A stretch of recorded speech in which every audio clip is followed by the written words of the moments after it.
हाँ? समझती क्या हो मुझे तुम? समझ क्या रखा है मुझे? हैं? निकल जाओ यहाँ से सब लोग, निकल जाओ। तुम सबको मैं जिंदा जला दूंगा, मार डालूंगा सबको। अरे क्या समझ रखा है मुझे तुम लोगों ने? जाने दो तुम लोगों की बात। मासूम लोगों पे जोर आजमाने को मर्दानगी नहीं कहते, समझे क्या?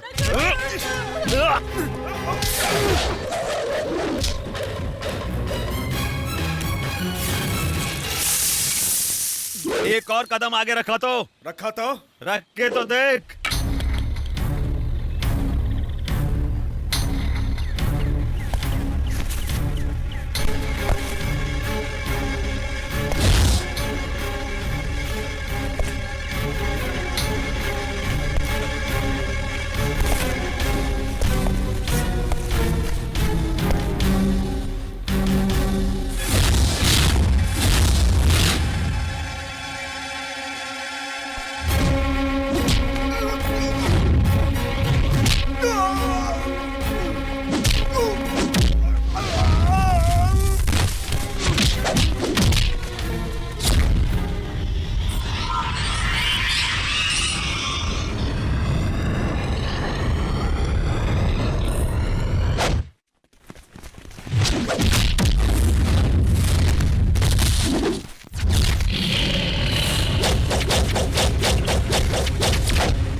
पैदा किए बाप का नाम लेकर जायदाद के चक्कर में फिर कभी इस घर में कदम रखा तो इतने टुकड़े करूंगा और कुत्तों को खिला दूंगा।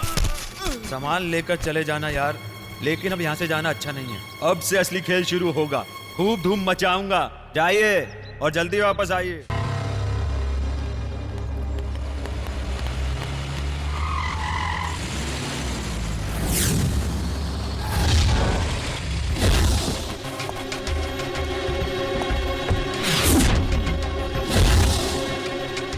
मैंने उसी दिन कहा था कि अगर कोई गड़बड़ी वाला बिजनेस है तो मुझे बिल्कुल नहीं करना है। उस घर के लिए दिया हुआ एडवांस जब तू गिन रहा था तब तूने मुझे एक जबान दी थी। वो क्या है? 2-3 औरतों को घर से निकाल नहीं सकता और मर्द बन के घूमता है तू। कुछ भी हो, तेरे बाप की नाजायज लड़कियां ना बड़ी खिलाड़ी लड़कियां हैं। मुझे एक बार उनसे मिलवा दे, मिलना चाहता हूँ। हाँ? याद रखने के लिए वो बच्चे कुछ करवाते हैं ना, वो क्या कहते हैं? ए चंद्रा, वो कोई क्या कहते हैं? ऑटोग्राफ।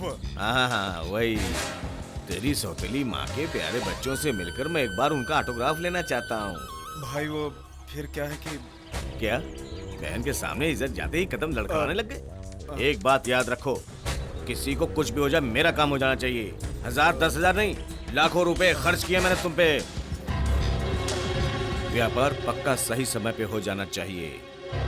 अगर नहीं हुआ तो तुम अच्छी तरह जानते हो।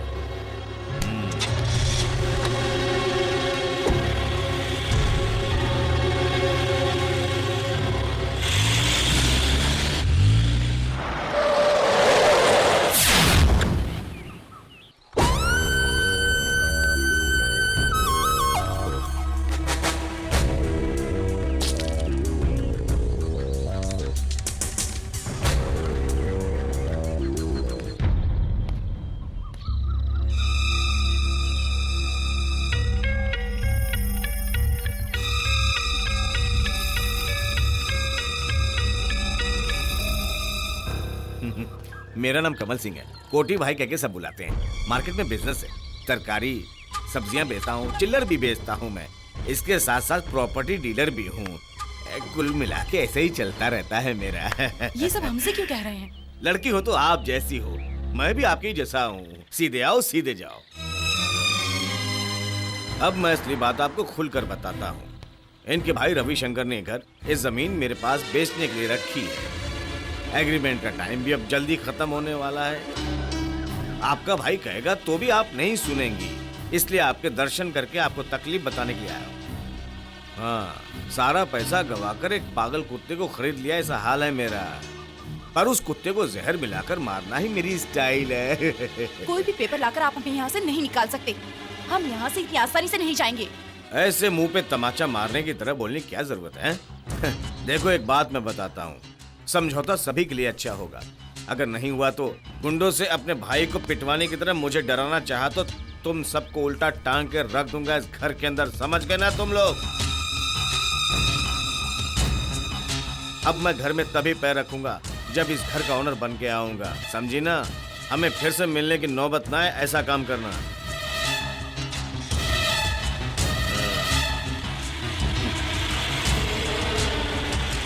छोटा भाई,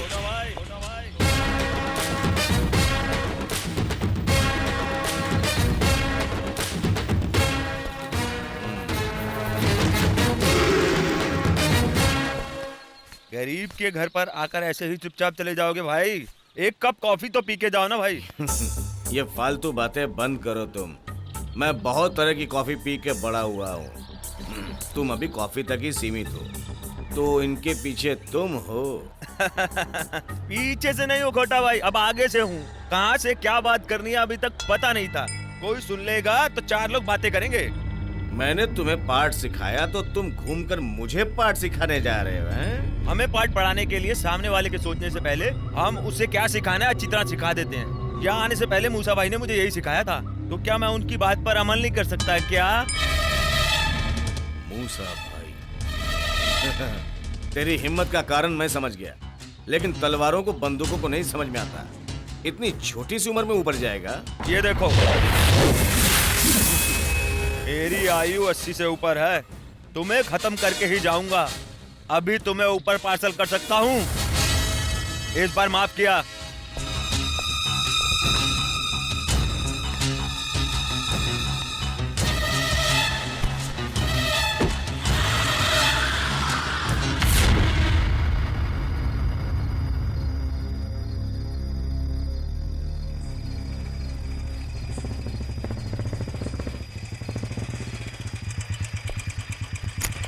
कुछ पता चला क्या बेटे?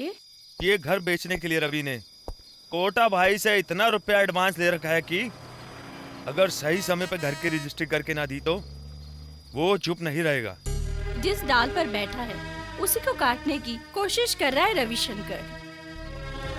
इस जायदाद पे हमारा हक है ये कहने से कुछ नहीं होगा। वो इसे बेचने के लिए कुछ भी कर सकता है। भगवान को ही मालूम है आगे क्या क्या अनर्थ होने वाला है। हमें कौन बचाएगा इनसे? ऐसे क्यों सोचती हैं आप? आपके सुख दुख का साथी बनने का मौका मिला है मुझे। मुझे परिवार का सदस्य समझिए। अब घर के आसपास भी रविशंकर दिखाई नहीं देगा। हमें बिना मतलब कोई लफड़ा नहीं करना है। वो किसी की इज्जत नहीं करता, बहुत जिद्दी इंसान है वो किसी की बात नहीं सुनने वाला है। बेवकूफ रविशंकर। यहाँ पर कोर्ट कचहरी तो होगी ही ना। अगर हम उस रास्ते से जाएं तो कैसा रहेगा? मैंने तो बस ऐसे ही कहा था। सभी लोग आपस में सोचकर एक फैसला ले लीजिए। मेरे हाथों से जितनी मदद होगी मैं करूंगा।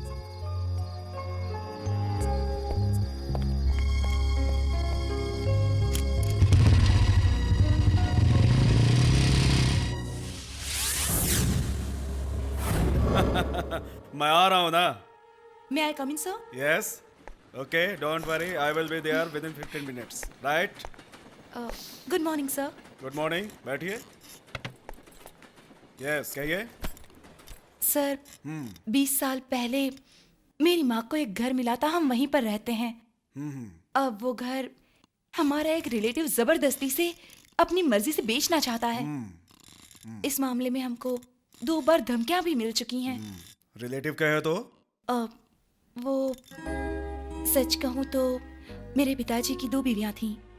वो पहली बीवी का बेटा है, वही घर बेचना चाहता है। अच्छा तो भाई बहन के बीच जायदाद का लफड़ा है। ठीक है FIR करा दीजिए। सारी प्रॉब्लम मैं देख लूंगा। Thank you sir. क्या हुआ? नए असिस्टेंट कमिश्नर ने कंप्लेन देने को कहा है।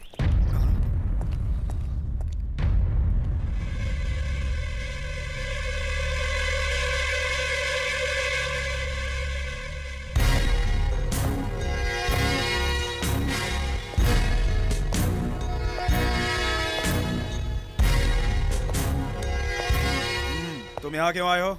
सर ये मेरे साथ आए हैं। ऐसे आदमी का प्रोटेक्शन काफी नहीं है क्या? हमारे पास क्यों आई हो? सर इसके बारे में तुम जानती हो कौन है? मेरा बैकग्राउंड बताने के लिए नहीं, इनका बैकग्राउंड बताने के लिए आए हैं। कानून के हिसाब से आपने एक्शन नहीं लिया तो इनको जैसी मदद चाहिए मैं दूंगा। सुन, ये तेरा एरिया नहीं है। अपनी कॉलोनी में जो भाईगिरी दिखाता है अगर यहाँ दिखाई ना तो हड्डियां तोड़ दूंगा तेरी मैं। पहले इन अच्छे लोगों को सॉलिड सपोर्ट दिलवाओ, फिर हम दोनों मैदान में उतरेंगे। हट! पूरी साले, अगर मैं तुम्हें इसी वक्त पकड़ के लॉकअप में डाल दूं तो कोई हरामी साला मेरा कुछ उखाड़ नहीं पाएगा। ये समझ के चलेगा तो फायदे में रहेगा। अब मैं वो पुराना CI रामकृष्णा नहीं हूं। इस सिटी में राज करने वाला असिस्टेंट कमिश्नर रामकृष्ण बोल रहा हूं। बच के रहना जरा।